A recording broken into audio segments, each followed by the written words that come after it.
One of the funniest things for me that's happening right now, seeing DA voters try and justify the DA not going after the president for Phala. Best thing ever. The two guys from Freedom Front Plus. Like, if you were to ask these two guys, like, do you think apartheid should still have happened? They would be like, on their manifesto, it says to restore South Africa to what?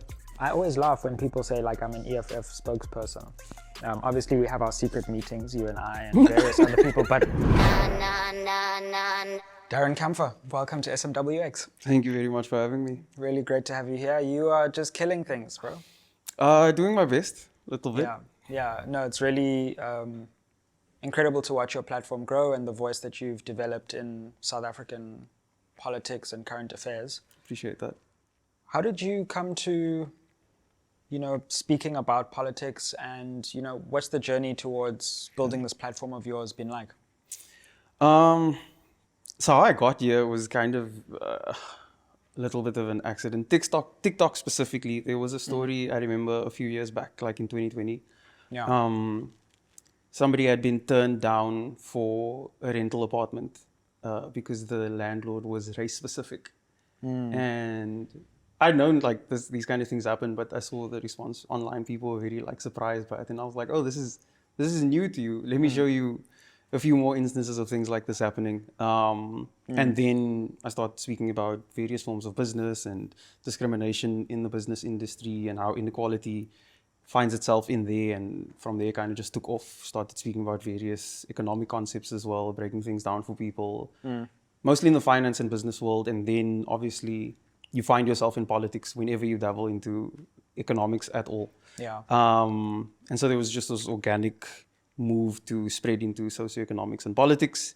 And then obviously closer to elections, people were like, hey, there's this person who's always explaining things. Maybe he can help out on this side. And then that's pretty much how that happened. Yeah, it's amazing that in a country like ours, like talking about something like race is like kind of on the margins of media, and it's almost as if it's like a taboo subject to even confront. Yeah, I think we've been like socialized that way, to not kind of disturb the peace, to not touch things that we know are sensitive topics, even though we know they're relevant. Yeah. And so when people like me or like us bring these kind of topics up, it's like, hey, why are you doing that? Yeah. Why are you poking at the wound? It's like, well, because it's a wound. Yeah. And we need to address it. Yeah. No, exactly. I mean, I want to find out about like how life is and like with a platform like yours, but I also want to know your political views and just your general views, particularly about the election. I mean, your voice really rose to a new prominence during the election, at least in terms of those who are following politics. What did you make of it, and like, what do you take away from the election now that we're a few weeks out of it? So I think like the rise to prominence, or like you said, I think it was because the platform was one where I had become like an explainer of some sorts. Right. Not necessarily politics, but just like, why is the credit system so weird? Sure. Why do people say business is so hard to start? What's like the nuance involved in it? What are some of these economic concepts? Like, can you demystify a lot of the things? And so I think I had just been, over the past few years, like positioned myself as someone who would kind of just simplify things. Like, let's cut through all the mist and just get there. And so, like I said, it just carried over here. And I think I was just happened to be positioned as that like explainer video type of person at the time where people wanted explanations, because a lot of jargon was being thrown at people and they were like, I don't understand what nationalization means. Like, I don't understand what you mean by left wing or right wing. I don't understand like what a policy really looks like and feels like for me as an average citizen. Like, what is it going to do for me when they promise this policy? How is it good or bad? Yeah. And so making a lot of the political promises or threats in some cases real for people was like, wait. So you telling me that they said X, Y, and Z and this is going to screw me over? And I'm like, yeah, they said that in black and white. And it's going to screw you over. You know what I mean? And so people for the first time are like, well, that's bad. And I'm like, yeah, I know. so that's, I think when that hits home, yeah, because it does that for me often, because that's how I like to take in information. I want understand how it's going to be real for me and the people around me. And so Yeah. when I explain Yeah. it that way, and then people are like... And so with the elections, what I think of them, or the coalitions, or which one do you want to dig into Let's first? start with the election, and we'll come on to like the outcome and the coalition after that. The election process was a mess. I think everybody knows that. I think the fact that people were in lines until the next morning was already like a huge red flag. Like alarm bells should have been going off for everybody. Like it was supposed to be done at 9, I think, 9 or 10. Yeah. Why are people still in line at 4 a.m. in the morning? Did everybody even vote? Did people turn away because they just got too hungry, had to take medication, didn't have transport? Like how much of the population actually voted and how much of them turned away? That should we should have already paused. But maybe before that, the IEC should have been like, I know normally we cut budget on things, but this one thing that we do every 5 years, we aren't prepared for this. And we cannot do this, and we will not do this because we aren't sufficiently resourced or staffed or whatever. It's not one of those kind of things where you can go like, we're just gonna have to make do with what we have. It's not that. This is a national election. Is not one of those things. You can't. You know what I mean? And also like preparing people for. Clearly, the IEC should have known that those lines would be that long. That there would be these delays, and there was like no prior communication about how difficult this might have been. And if maybe the voters had been told like, hey, look, tough election. We've changed the system. It's going to be long. We're sorry in advance. It wouldn't have been such a disaster on the day. Yeah. No, I think an accountability measure for them was the first step in digging in the heels and saying, we're not prepared to do this. This is going to go badly. People aren't trained. There's not enough, whatever the case is. And then when the systems were down with the cut in training, with the cut in budget, at which point was it like...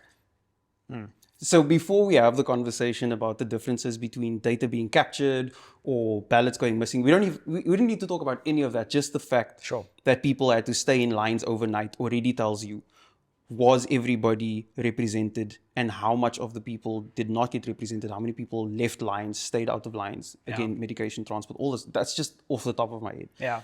So that's on the elections. The coalitions? Yes, let's go there. The so-called GNU.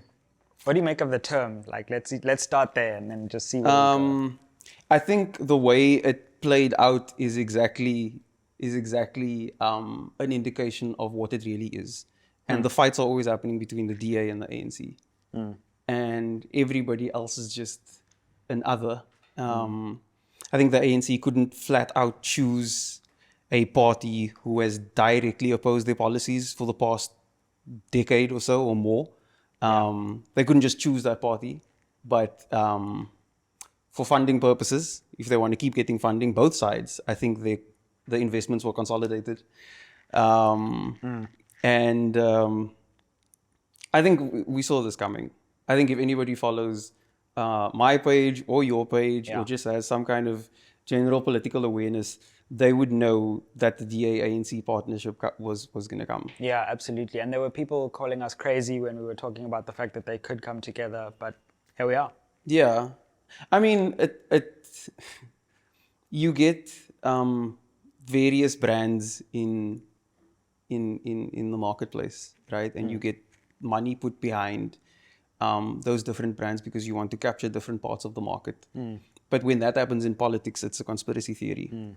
But when you have the same person putting money behind various parties who happen to either have the same policies or have different policies but only implement policies that are favorable to the people funding them, at some point you have to go like, something's up here. And so, no surprise. I mean, maybe I was in denial a little bit towards the end, and I was just hoping, like, maybe they are actually going to look at the manifesto and live by that manifesto, or to some extent look at the Freedom Charter and be like, you know what, maybe we need to get back there. But no, they chose Apartheid 2.0 as their side piece. So it's a crazy time when you think about it. Like, I don't think people have fully appreciated what the ANC and the DA coming together means for the country, means for the economy, means for society. Like, having those two parties that have, at least on the surface, appeared to be different, like coming together formally means that the space outside then becomes all that much smaller. Yep. And they're really able to, like, at least I think they hope they can completely dominate the political, media, and probably to some extent economic policy landscape. So I explained it this way, and I said that the ANC has socialist policies in their manifesto. They do have it there. Sure. But they've been slow to implement them or haven't implemented them, whether that be poor state capacity, state bank, which we've been talking about for a while, NHI, which has been on the table for a very long time, or things like public healthcare and public education and strengthening those pillars, right? Sure. So they've either not done them or been very slow. Yeah. So when they partner with a political party who is opposed to all those things, they're not going to get encouraged to speed up those things. Yeah, what do we think is going to happen? They're going to get pulled the other direction. Yeah. And so I think that's when people are asking me, at least in the comments, like, what should we expect? And I was like, more of the same. More of what we've had right now. Slow to implement socialist policies and components, and very quick implementation of things like privatization, selling off of land for industrial development, but the workers who are working there are probably not going to have a share in it, or paid really poorly. And I mean, things like the DA wanting to scrap minimum wage, or they call it an exemption certificate. Oh, okay. I haven't heard that one before. Yes, it's a certificate for people who have been unemployed for a certain amount of time. And then because you've been unemployed for a certain amount of time, you have the option of opting out of the basic conditions of employment. So it's not just minimum wage. Yeah. You can opt out of things like getting paid for overtime, or working weekends, or having certain benefits like UIF, not UIF, like a pension or healthcare. Like you can opt out of those benefits so that the employer can find you more favorable, including termination rights, how they can fire you. So it's not just minimum wage. So, and that's what I'm saying, like, I try and make those policies hit home for people. So yeah. You know, one of the first videos that I appreciated, and the first time I actually saw you, was when you were actually talking about privatization and making it very obvious the effects of privatization, and talking about how, because the state has been brought to its knees, the first impulse is just to be like, well, the private sector is working, so let's just make things work quickly. But you can forget the long-term consequences of that, which is that then suddenly corporate power concentrations become bigger. Yeah. But also stuff gets way more expensive potentially. And that's something that we haven't considered. It looks to me like privatization is going to be quite a big plank of this coalition's platform. And we're going to have to think very carefully about what the consequences of that might be. I think we don't need to look any further than look at our healthcare industry. And look at the price, not just of your medical aid, but look at what specialists will charge you. They will charge you 5,000 Rand for a consultation with a straight face. And then be like one of the only specialists in that like particular area in the city, or maybe there'll be like 3 or 4 of them in the province, and they have a complete monopoly on that entire sector, and they'll be like, we're just going to charge you. And if your medical aid won't cover it, you're going to have to pay it out of your pocket. And so you at least on our healthcare sector, at least, we face extortion every day. Yeah. Our healthcare sector is nothing short of just pure extortion. And so if we look at privatization across the board, it can become very scary. And again, and I've said this years ago, I said for every failing branch of government, there is an extremely profitable industry in the private sector. So they aren't opposed to each other. They are balancing acts of the same scale. And so when you look at strengthening components in the public sector, you threaten the private sector. And the only people who lose is the everyday person. Yeah, and you know, we look at our energy supply situation and Eskom. So far, things are going okay on that front, but there's clearly some kind of move to privatize that system. What are your thoughts on the consequences of that? That's it, really. It's interesting that like throughout this whole process, Eskom supplies power to which neighboring countries? Botswana and Namibia, one or both? I think it's one of them or both of them, and their electricity supply has been consistent. We've also been exporting coal throughout this entire process. And with all the money that Europe is wanting to give us to move over to green energy, they're still buying coal from us. So it's obviously not that big of an issue. Like the planet isn't dying that badly that they can stop buying coal from us, but they will give us money to invest in our energy sector to have us buy energy from them. Okay. The math is... The math is not mathing. there's a lot of things that don't make sense. Like there's so much of, and this is why people sometimes either love my platform or they think I'm a conspiracy theorist. Because when you break things down and you're like, I know you're having power cuts, but we're exporting coal. And they're like, what do you mean? And they're like, yeah, we're exporting coal to other countries. And they're like, but we have power cuts. And I'm like, I know. And they're like, but that's weird. And I'm like, I know. And they're like, isn't that? And I'm like, I don't know. Like, so they either, the cognitive dissonance either results in them being as confused and frustrated as I am, or they're like, this guy can't be real. Yeah, must be attacked. He must be lying. Yeah, maybe let's talk about that, because it's not always an easy thing to have your voice heard and have your face there with your voice so that people know who you are, and say things that people don't like to hear. And how do you deal with that? I could talk for an hour about it, but it's, maybe we should have a collective therapy session. Possibly. Yeah, but we often don't get to talk about the personal impact because we're doing this public stuff. But what's it like for you being at the center of so many different opinions on so many charged issues? I can give you an example. So one of the most recent ones was the election. Somebody DM'd me and they told me, Darren, me and a few of the people I know, we voted for this particular party. It's not showing on our voting district. Elections took place the Wednesday. This was the Thursday afternoon. I was like, still early days. Maybe they're still capturing and whatever. He's like, okay, I'm checking again. It's showing 3 different results on 3 different devices. I'm like, maybe something's just off. Give it some more time. Thursday evening rolls around. He's like, Darren, now it's showing zeros. And I know I voted. At least I voted in my voting district. Like, it's showing zeros. Friday morning, the election results thing disappears, right? So now I make a video and I tell people, listen, just check your voting district. This is the platform. Something's not making sense here. Because I know some of these areas that are showing zeros for some of the parties that I know should have done better. Just check your voting districts. Yeah. What I didn't know is the video went viral in people's group chats and in the neighborhood group chats. So people in the neighborhood WhatsApp groups were doing like little mini audits, and they were like, listen, how many of you voted for this party? Then they would check, and then they were saying like, no, I definitely voted. And they were seeing zeros in their voting districts. So now people voluntarily were able to disclose their votes to each other and then discover that something was not making sense. This was the Friday afternoon.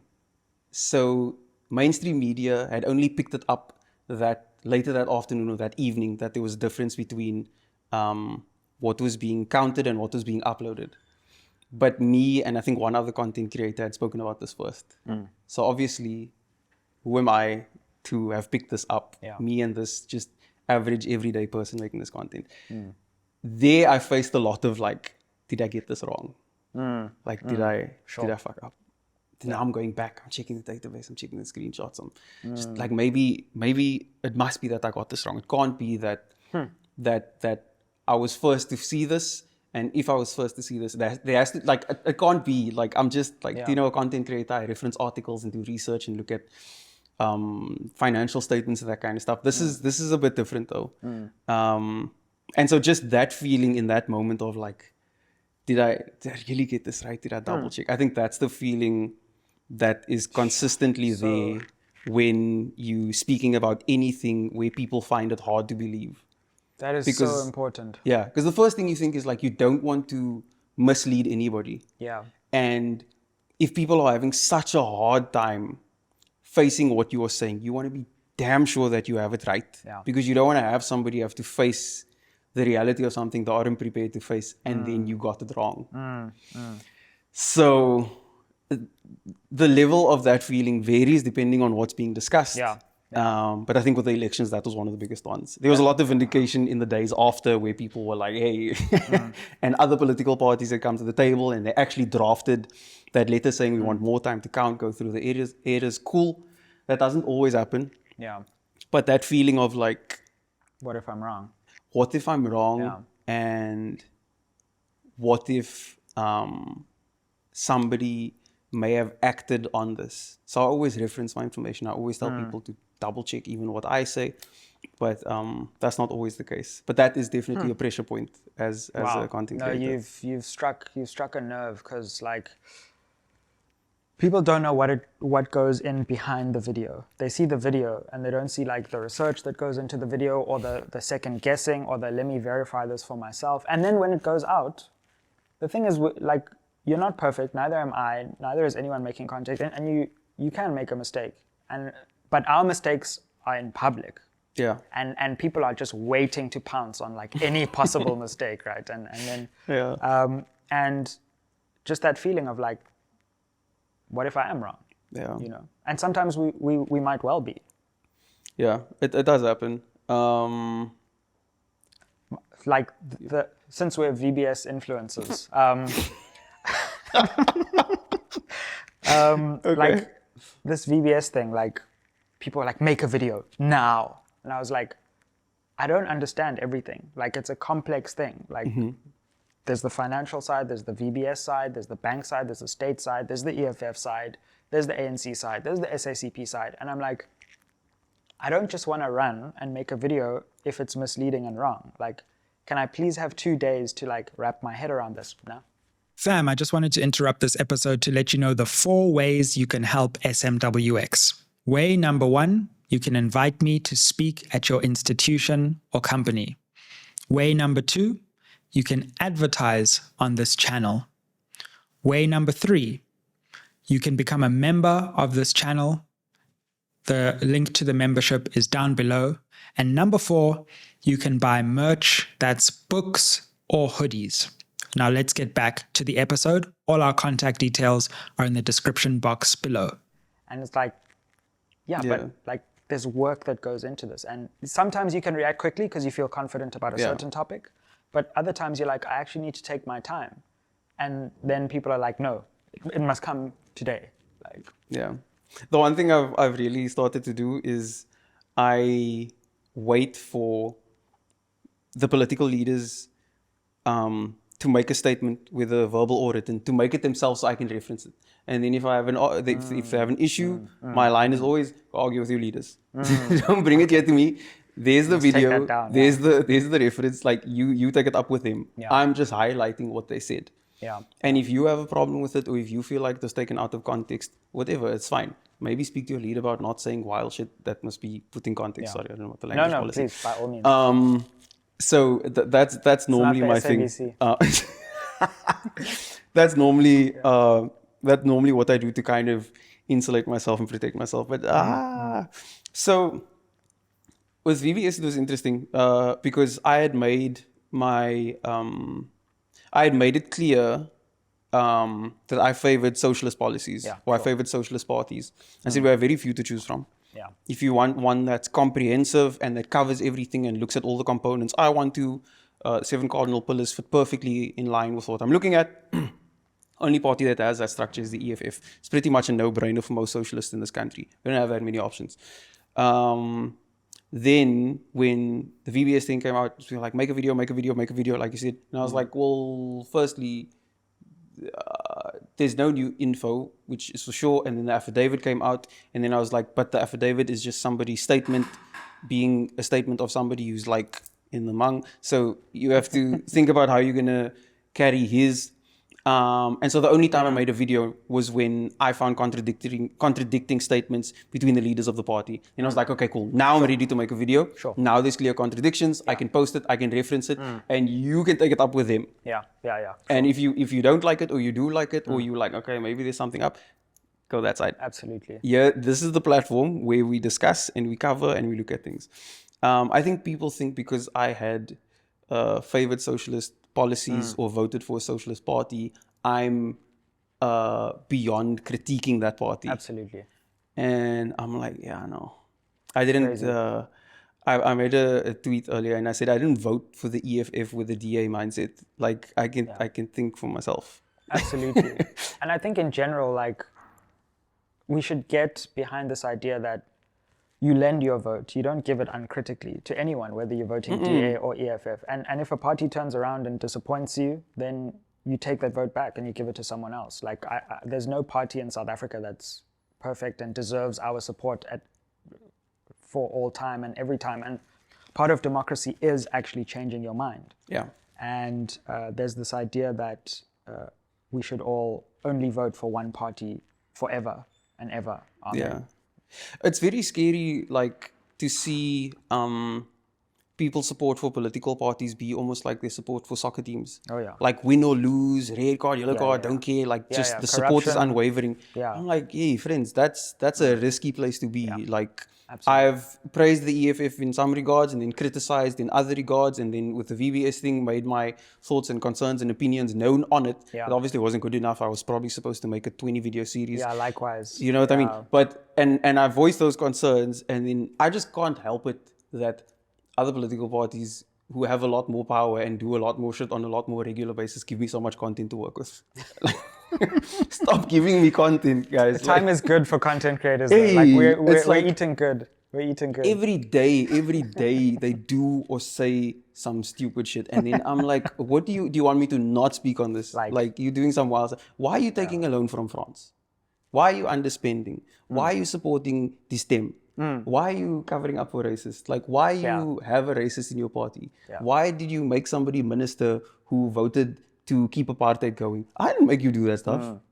That's wild. You know what I mean? Like, I don't understand why this is not more of a conversation. Like, apartheid. We're not talking about like the new apartheid, apartheid 2.0. We're like, no, like apartheid. Like people who are there and supportive of that are suddenly turning around and becoming ministers, and it's like, oh, it's all cool, it's fine. We need to keep out the doomsday coalition, so like apartheid is fine in our coalition. It's not that bad. So there's two people who are still not in prison that really get me, and there are lots of people in this country who are in power or in business who should be in prison. But two people who really get me are just because of how unrepentant and unapologetic they are is Wouter Basson.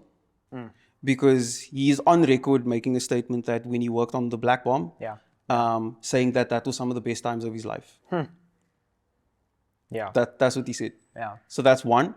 And then second is the two guys from Freedom Front Plus. Because not only were they in the Conservative Party, part of the campaign to have apartheid continue, but the leader of their party then went to the TRC and confessed that the hit on Chris Hani that the two guys had enacted was under the instruction of that party that they were in. And it's like those two.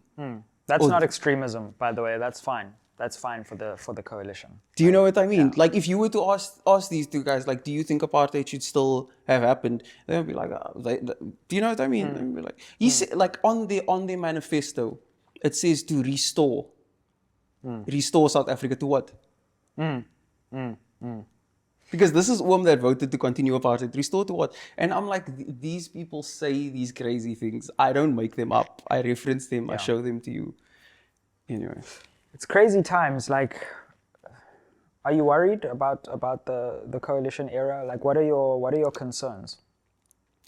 My concerns are that, you know, like the analogy or the metaphor about like the frog in the water and then it's being boiled and like by the time it's too hot, the frog's already dead. Yeah. I'm worried that as a people, that things are going to be so baked in to laws and society and structures that by the time we realize like, hey, things are really bad, that like it might be a bit too late, that we'll already be in an episode of like freaking Handmaid's Tale.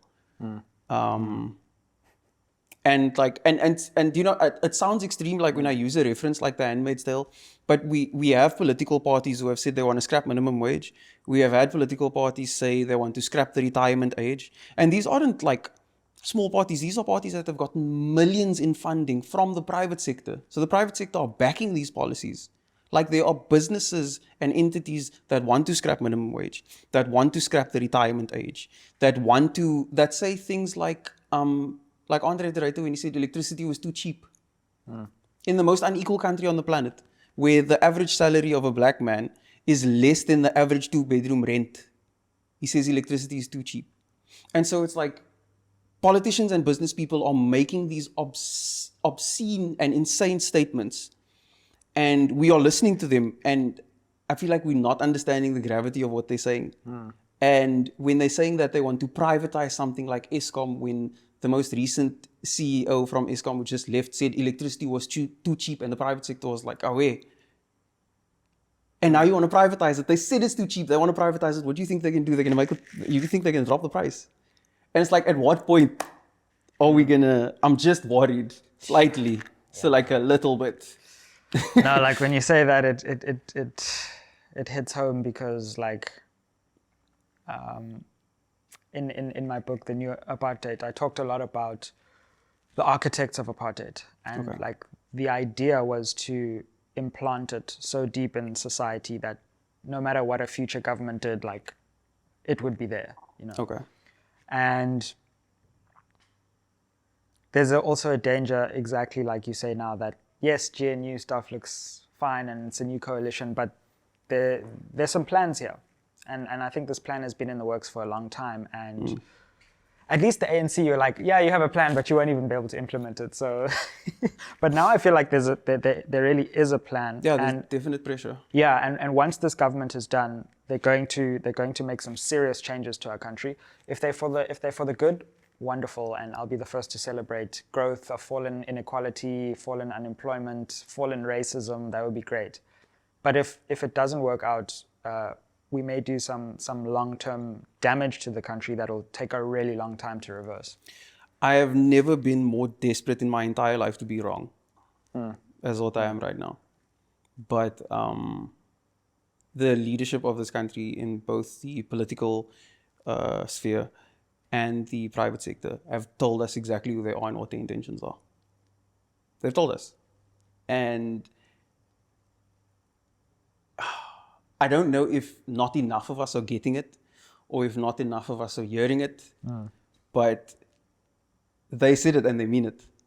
They've said it in policies, they've said it in manifestos, they've said it in speeches, they've said it in tweets, they've said it in their actions. And their funding. They said it in their funding, they've said it in who they're hiring. They've made it very clear that in the most unequal country on the planet, they are completely okay with ignoring things like wealth distribution. And just on that one. Yeah. So there's, whenever there's any speech that talks about building the economy, but doesn't talk about wealth distribution, massive red flag for me.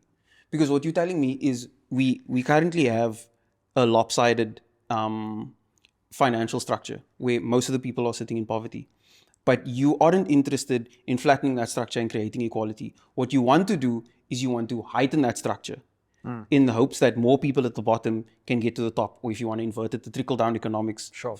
So you are saying you want to, you don't really want to look at the distribution component. You are fine with the inequality. You would rather make the rich richer in the hopes that that wealth gets to the poor, which you've seen doesn't happen.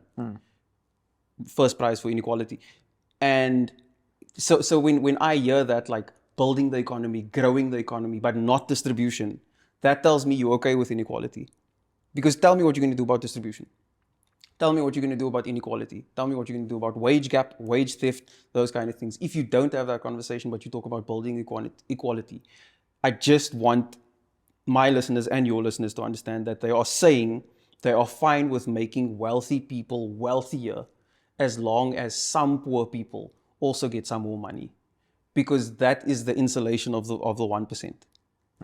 That's exactly, because it's like, we'll build it, they will most likely get more money first, but hopefully it'll trickle down. By some unknown mechanism. Yes. Now, someday in the future. Do you know what I mean? So we were discouraged from believing in Santa Claus and the Tooth Fairy a long time ago. So I don't believe in trickle-down economics either, because it hasn't yet manifested itself. And so whenever I hear growing the economy but not wealth distribution, I'll play somewhere else. It's so true, because economic policy in South Africa, hasn't changed much in the last 15 years, maybe even the last 30 years. And yet our outcomes are so grotesque and so shocking that you would think someone would be like, okay, this is not working. Like something we're doing is creating the worst inequality in the world. Something we're doing keeps creating this exploding unemployment crisis. And yet it seems that anyone who wants to change it is the crazy person. And those who are like, let's just try and keep everything the same and like make sure that there are no potholes are the sane people. Capitalism has really good PR. Capitalism has really, really, really good PR. It's like, look, I know 90% of us are not making it. Like I know 90%. But if you work hard enough, maybe I'll give you a salary increase. I know prices are rising, not in line with your salary increase. Yeah. I know like fuel costs, everything. I know profits are also rising. Like if you look at the all share index, but maybe like if you work hard enough, that increase. We're not going to address anything that's making your money worthless. But if you can get to that top 10%, then maybe you can qualify for a bond. That's where we are now. We're not at financial freedom anymore. We are now at the point of maybe you can qualify for a bond. Maybe you can get enough of a loan to pay for tuition because do you know what I mean? We at that point, maybe you can meet your basic needs. We've fallen off very, very far. So, and the reason I'm saying this is because now the conversation about land reform, nationalization, the state doesn't want a monopoly on socks. They want a monopoly on very particular industries that affect your basic needs and your ability to survive and make sure everybody has access to that. I promise you that no state, no party, not the EFF, not the PAC, not the SACP, no political party wants the rights to manufacture glass tables and only they can do it. There's still room for the private sector. It's just on very key sectors. Sorry, but what I'm saying is, when we are so far off and all we are doing is trying to get this little salary increase, that conversation sounds like a fairy tale. Yeah. That sounds like a reimagined society that we may never get to. And we forget that the very sick society that we live in was somebody's imagination initially. Yeah, absolutely. What do you make of opposition politics on the other hand? Because some say there's a crisis on the left, that even though South Africa seems to be ripe for like a proper leftist political movement, no one has really been able to actually capture the imagination of the population to say, yes, of course, we want to be prosperous, but we want to also be equal and we want a just society too. Do you think that that's due to the failure of opposition parties? What do you bring it down to? And what are your views on the EFF and MK, who are now the parliamentary opposition? I don't think we've had opposition parties in terms of actual opposing policies for a while. Not since we've had them, but they haven't been like as prominent. I think the EFF has been the actual biggest opposition party in terms of actual opposing policies to like the current structure that we've had in a long time. So I think real opposition to the current status quo is still new, especially to this generation. Sure. Because I think we still came up in a generation where like communist was like a swear word. Like our parents, when they hear the word communist, they're like, oh, it's like the rebel word, without fully understanding maybe what it means. Okay, maybe mine at least, or the people around us, not really fully getting the difference between capitalism, socialism, communism. And so I think it's new, like real proper opposition. Because now you look at those policies and they're like, hey, these policies are like really opposed to each other. You put DA, PA, Rise Mzansi, ACDP, you put like most of the top 10, you put their policies next to each other, there's not much of a difference. Yeah. You know what I mean? They all like neoliberal, like center, right wing, depending on somewhere on the spectrum policies. Sure. It's only now with the introduction of, well, like I said, the PAC has been there for a while. But the EFF has obviously made a much bigger move. So that's real opposition. And the system doesn't like it. What do you make of MK? I don't know. I don't know. There doesn't seem to be very much structure going on there, here, then there. So I don't know. I think MK is still finding itself. Yeah, that's the thing. Like MK could be so many different things, and like they probably also don't know, and we also don't know.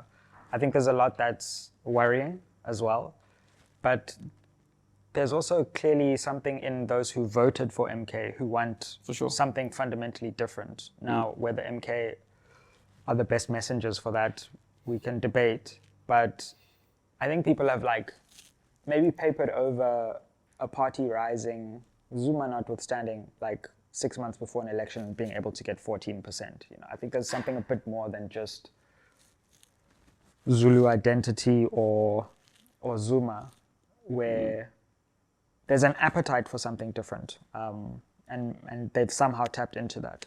Yeah.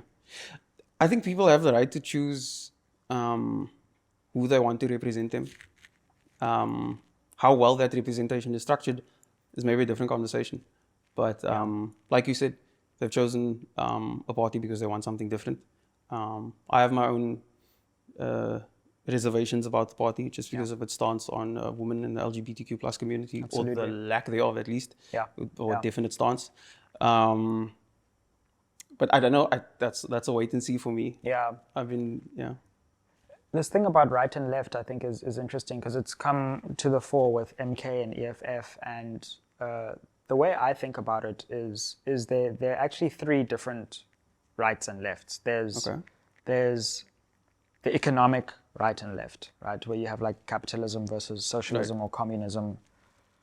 Then there's the political right and left, those who are for democracy on the left and those who are for authoritarianism on the right.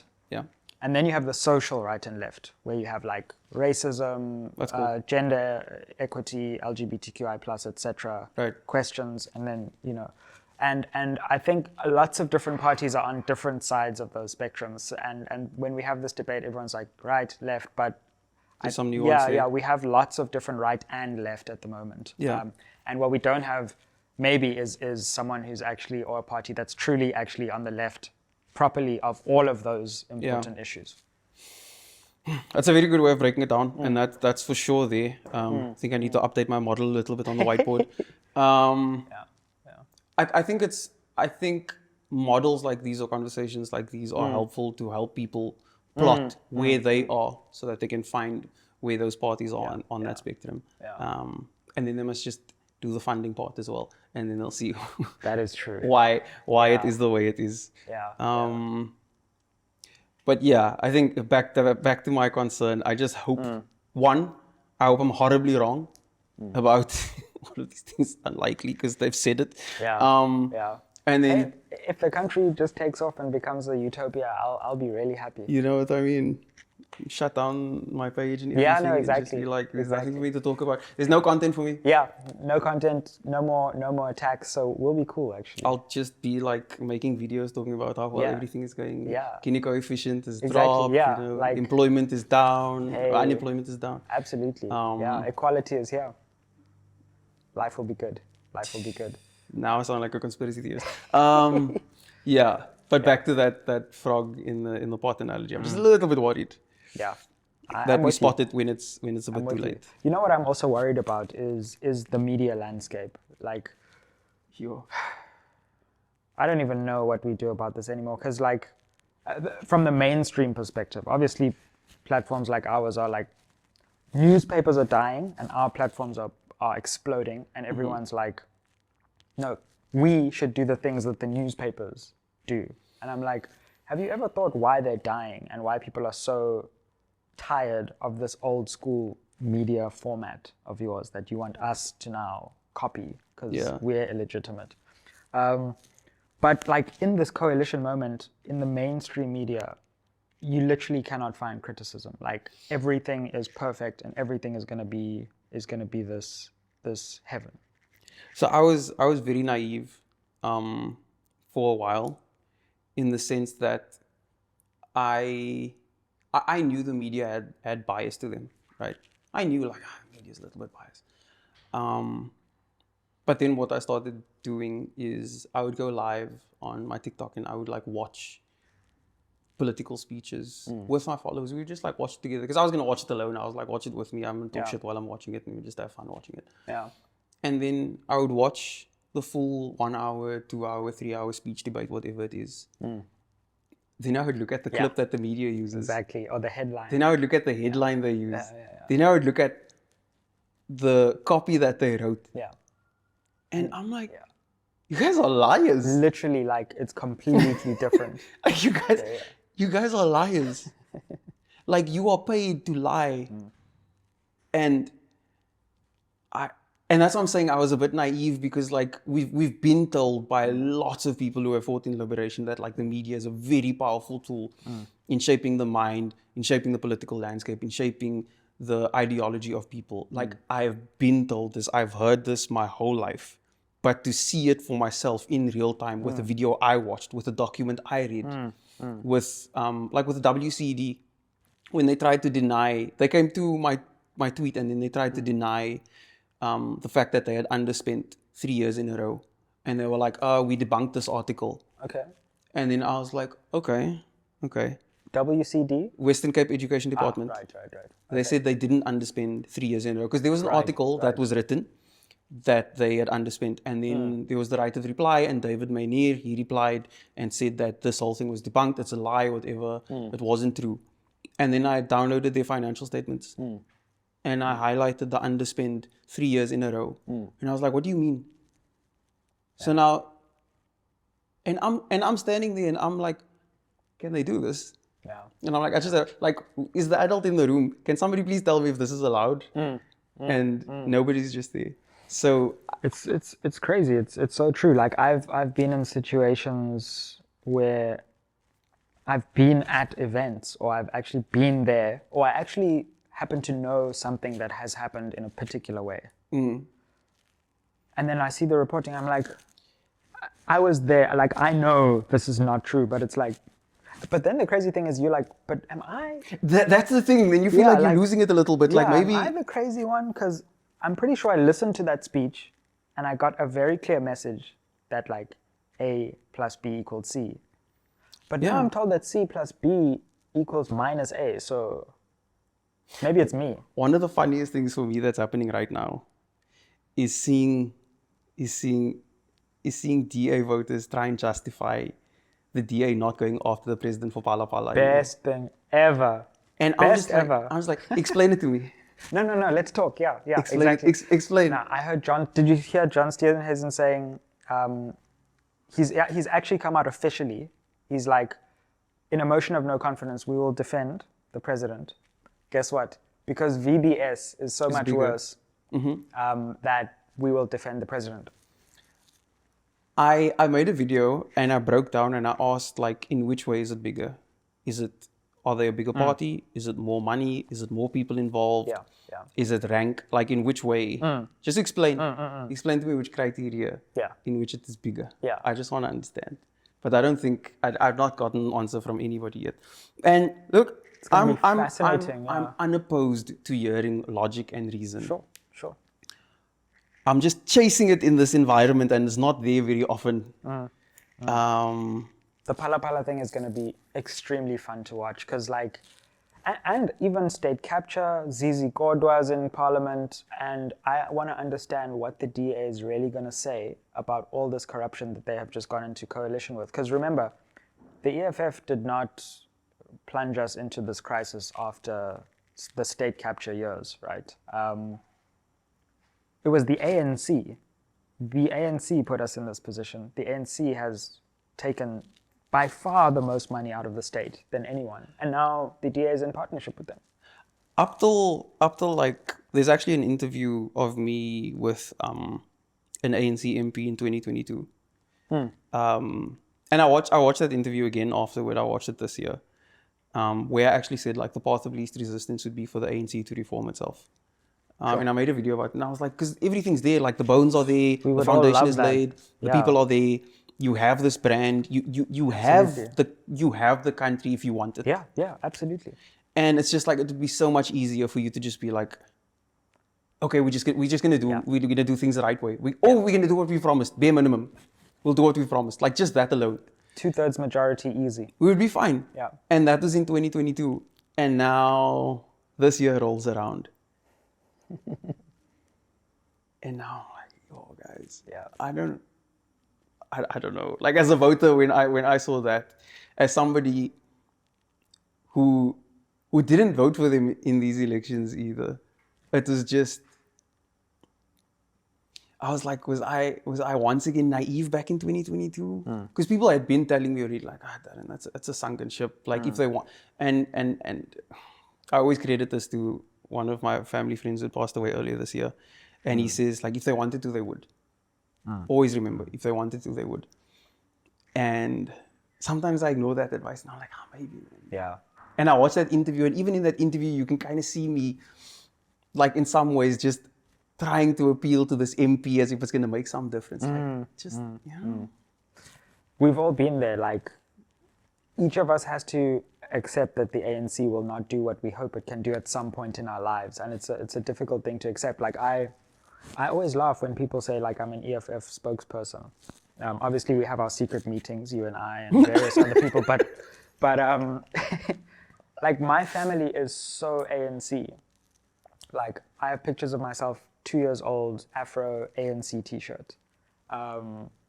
Like, the betrayal, like the personal betrayal that you feel, and the difficulty of walking away from that, when like all you want is just to be like, go back to your family and be like, we're back together again, ANC is on track. Like, you have to take that decision, like it's actually not going to work, and I have to walk away from this if I'm going to be true to what I believe like the country should become. I think they abuse that. And I think it's that level of political loyalty that is a problem for us as the electorate. Yeah. I don't think any party deserves that level of loyalty. I don't think there's anything that any political party can do that deserves that level of loyalty from us. Yeah, absolutely. Absolutely. And like you said, that was tough. In terms of social media and its growing influence and the way that legacy media is in some ways decaying and people are tuning out from it, whereas like new forms and new voices and new platforms are building, what do you think are the threats and opportunities in this new moment that we're going into with this new government? It's almost like we have a new government while a new media is also being born. People are looking for information to be brought to them in the way that they want to hear it, not in the way that the information provider wants to give it to them. So media companies are getting it wrong, and I don't think they know how to correct themselves, and I don't think they can. Yeah. I think they still want to give information to people in the way that they're comfortable giving it, in a way that they can control it, in a certain level of diplomacy, in a certain level of language and tact and all that stuff. And people don't want to hear it anymore. Like, we're tired of it. We've had this.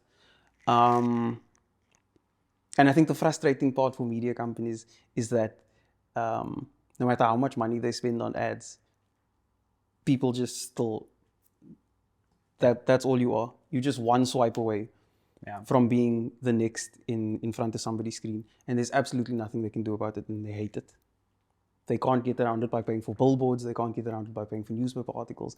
And so they can see the threat that's happening with a phone screen in front of them. And they can't tap into it because the people who back them and the people who fund them and the people who want to shape that landscape are growing old or outdated or moving their attention somewhere else. And the people who fund them don't understand real people. They can't relate to them. They can't relate to 90% of the population.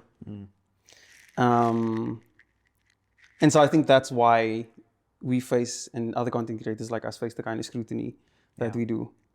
Because they can see that people are coming to us as a trusted platform because we can actually relate to what people go through, what they experience. We know the price of bread, and we know the price of oil. And we understand the price of regular things and the struggle of regular things. I understand what it's like to have somebody phone and ask about your credit cards that hasn't been paid, or not know what's going to happen with the rent, or the whole 9 yards, right? And so when you have some like And even the journalists themselves, even their writing is being filtered. I know a few journalists who want to do a lot more than they do right now. Oh yeah, absolutely. Who are really being, I mean, you just spoke about how you were being kind of held back as well. So absolutely. no, you can feel it in the traditional lands. Like it was so crazy for me going from a platform like this where we can innovate, we can do things the next day that are different, we can think and be flexible, and then to go into like a traditional landscape where it's like, that's not done here. There's a meeting in 3 months where we can maybe talk about it. But other than that, keep to the script, you know. And I was like, wow. And that's why people are switching it off. Well, I hope your voice continues to grow. Keep going. Likewise. And thank you so much for joining us on SMWX. It's been a real honor. Thanks very much for having me. I'd also like to thank 2 companies that are part of this SMWX community who have really helped us on this Cape Town trip to bring you all the content we're going to bring you. The first company is Black Brick. They have accommodated the SMWX team and also given you this wonderful venue from which we're going to shoot some content when we're not at Parliament. So I'd really like to thank the people at Black Brick in Cape Town, but they're also in multiple places in South Africa. If you're ever looking for excellent accommodation, make sure you check out Black Brick. And I'd also like to thank the people at Lula who are helping to transport the SMWX crew as we bring you this coverage. Lula's a company that takes particularly crews and companies and workers, whether you're going to a festival or you have an off-site event where you're transporting lots of people. Lula gets you from A to B in a really seamless way. And I want to give a big shout out to Lula. Thank you for watching this channel. Thank you for continuing to build and grow this channel into an important, independent digital force in South African politics. And I think after this government is formed, we might just be that crucial counterweight, that crucial critical voice that our country very much needs. See you in the comments. Aye. Na na na